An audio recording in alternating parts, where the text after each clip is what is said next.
Quando tratamos do conteúdo da nossa aula de hoje, é Roma antiga, essa sociedade ocidental, a gente primeiro vai demarcar o recorte temporal, vocês já estão acostumados, nós somos historiadores, então nós precisamos primeiro demarcar qual período que a gente está tratando.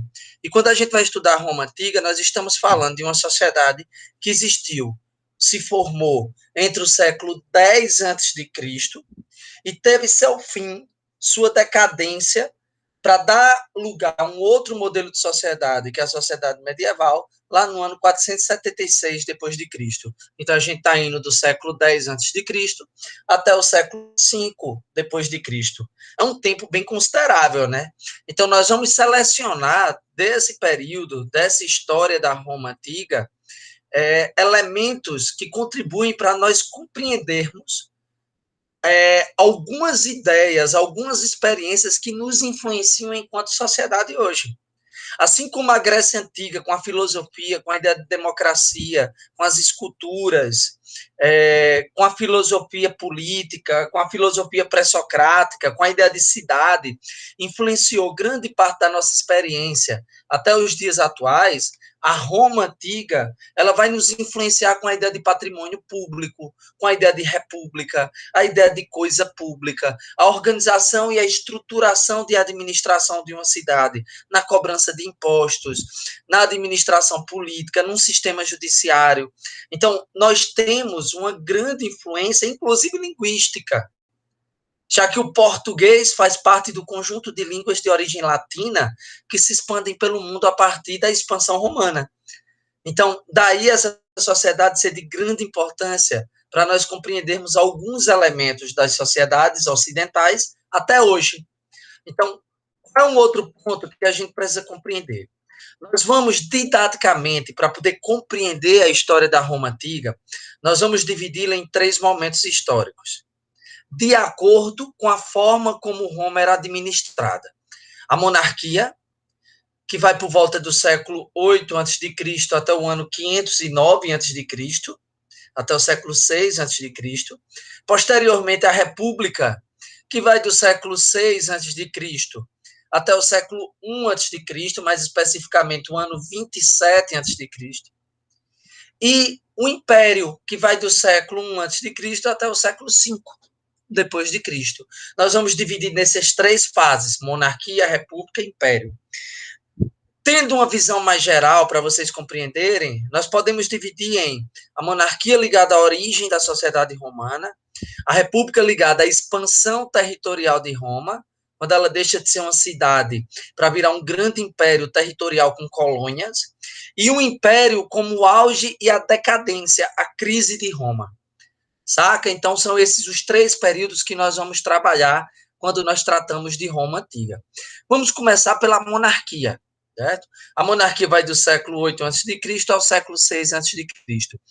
É o período que vai se referir à origem da sociedade romana antiga. Inclusive, a gente pode até debater um pouquinho sobre a fundação de Roma, né? Para os arqueólogos, os vestígios arqueológicos que eles acharam na região do Lácio. E aí vamos, já que a gente já demarcou o período histórico, vamos localizar geograficamente.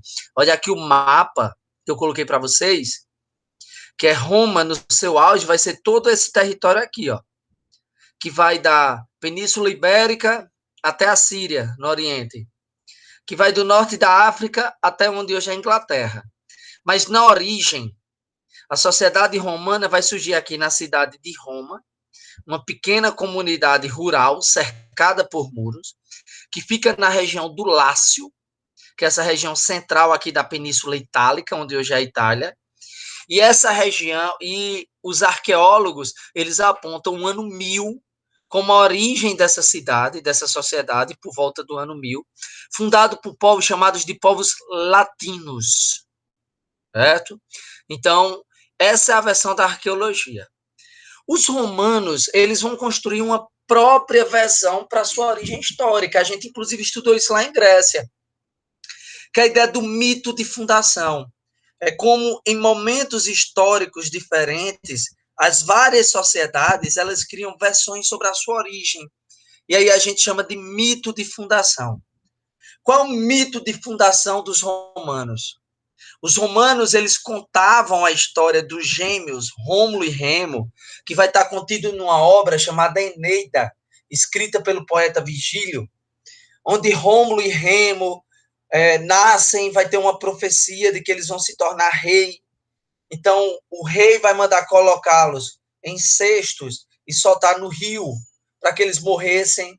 Eles vão parar na beira do rio, nessa cestinha, e vão ser criadas por uma loba chamada Capitolina. Eles vão mamar nessa loba, vão crescer, voltar para essa região que é a do Lácio, fundar Roma, e aí Rômulo mata o irmão Remo e se torna o primeiro rei de Roma. Existem várias interpretações sobre essa história. Por exemplo, de que a loba Capitolina seria uma referência a uma prostituta e não a loba de fato. Mas isso não nos interessa aqui. Um dia espero que vocês tenham a oportunidade de ler a obra. O que nos interessa aqui é de que essa história ela vai ser passada de geração em geração pelos romanos, lá na região do Lácio, na Península Itálica, alimentada como a origem da sociedade romana e servindo para justificar parte da organização social de Roma. Porque vai existir uma camada social em Roma chamada de patrícios, que significa bem-nascidos. E os patrícios, eles vão ter direito à terra, que vai passar de pai para filho, um direito hereditário, e a justificativa usada é de que eles seriam descendentes de Rômulo e Remo, dos fundadores de Roma, por isso que eles teriam direito à terra, formando assim a elite econômica de Roma desde a sua origem, desde a monarquia. Então vem aquela história do que nós trabalhamos sobre o mito de fundação. A função dele não é necessariamente ser verdadeiro para a gente, mas a função dele é entender de como ele tanto cria um sentimento de unidade, de ligação, de comunidade no presente, onde as pessoas, apesar de sua diferença, compartilham a ideia que tem a mesma origem, como o mito de fundação também é usado para justificar a forma como as sociedades vivem ou se organizam. Nesse caso de Roma, os privilégios dos patrícios, considerados descendentes de Rômulo e Remo. Então, eu já sei, professor, que essa cidade Roma, ela vai ser apenas uma cidade cercada por muros, produtora de trigo rural, com elite chamada de patrícios durante o período da monarquia, certo? Então, aqui nós já temos a localização, Península Itálica, região do Lácio, como está no slide para vocês, banhado pelo rio Tibre, o solo fértil, vai desenvolver uma forte atividade agrícola, principalmente produtora de trigo e cereais, de uma maneira geral, que é a base alimentar dos romanos, certo? Vai ter habitantes diferentes em várias regiões, certo? E isso vai terminar sendo ocupado depois pelos latinos, lá de Roma, da região do Lácio, como a gente vai falar lá na expansão romana, certo? O que é importante vocês entendam é que Roma é uma sociedade que, a partir de um determinado momento da sua história, ela vai se tornar obcecada por conquistar territórios, por se expandir, por conquistar terras. E quando é esse momento, professor? Aqui, ó, o próximo slide. Essa estátua seria os gêmeos Rômulo e Remo, mamando na loba Capitolina, como eu falei para vocês. Nós já falamos sobre o mito de fundação, sobre a versão da arqueologia. É um período com pouca documentação. E o período da monarquia é caracterizado por, e aí eu quero que vocês prestem atenção, primeiro, centralização de poder nas mãos de um rei. Geralmente um patrício, mais velho, com poder econômico por causa da posse da terra, centraliza poderes políticos e militares em suas mãos. Então, o período da monarquia é o momento onde Roma é governado por um rei. Uma característica desse período é de que Roma vai ser invadida por povos vizinhos, os povos etruscos. Então, vamos voltar aqui para o mapa do primeiro slide. Estão vendo aqui Roma, ó, esse pontinho aqui na Península Itálica. Logo abaixo fica uma região chamada de Etrúria. A Etrúria vai ser ocupada pelos povos chamados de etruscos. Os etruscos, eles vão invadir Roma por volta do ano 8 e 7 a.C. eles invadem Roma e instituem o domínio sobre Roma, ou seja, eles instituem o domínio sobre os povos latinos, lá daquela região do Lácio, eles vão instituir o domínio dos reis etruscos.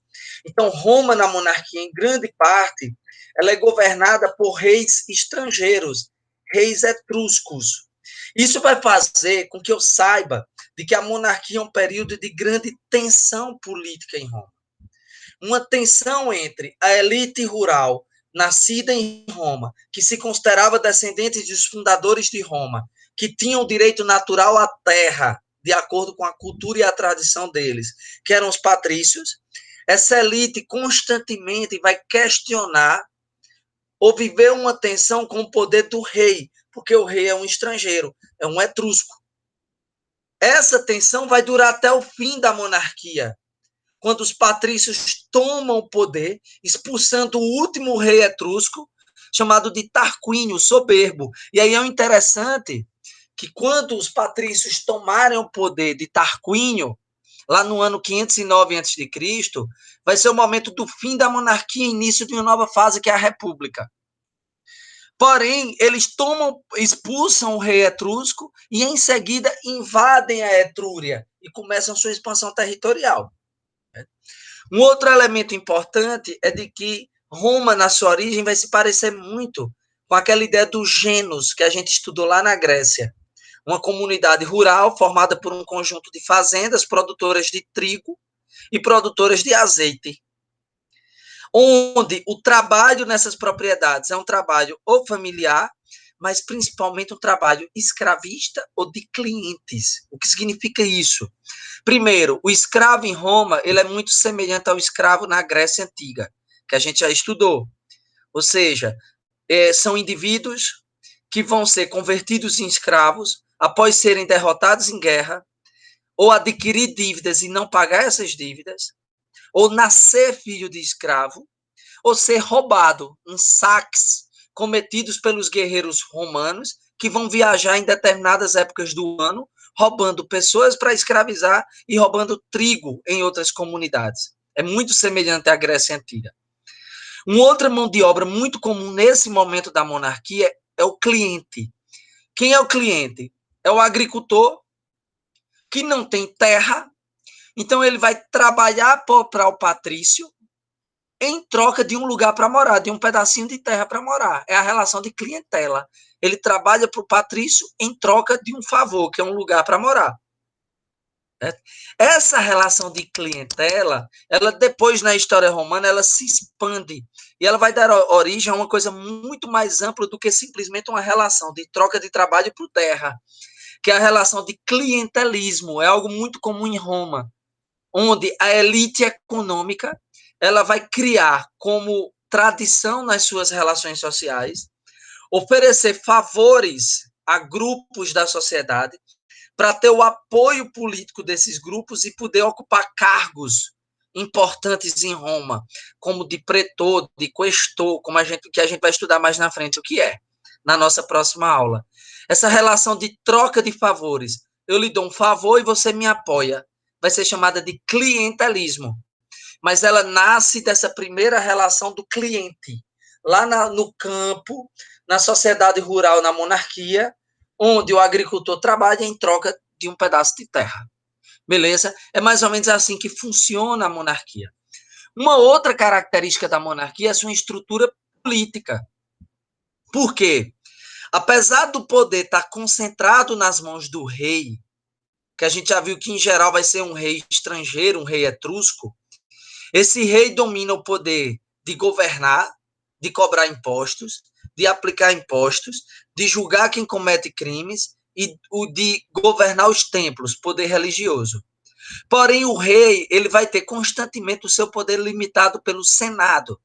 O que é o Senado? Uma assembleia formada apenas por patrícios durante a monarquia, geralmente os patrícios mais velhos, que tinham o poder de vetar as decisões do rei, principalmente sobre aumentos de impostos e entrada na guerra. O rei teria que consultar o Senado. Isso gera uma tensão, por quê? O rei quer concentrar poder, o Senado quer limitar o poder do rei. O rei é estrangeiro, é etrusco, e o Senado é formado pelos patrícios, que se consideravam fundadores de Roma. Então, existiam dois motivos para a tensão entre os dois, entre o Senado e o rei. Não é à toa que o fim da monarquia é o momento que o Senado toma o poder do rei. Tanto que a República, que é o próximo período, é o governo do Senado, dominado pelos patrícios. Existia também a Assembleia, ou a Cúria, que era aquela que criava leis e aprovava essas leis. Certo?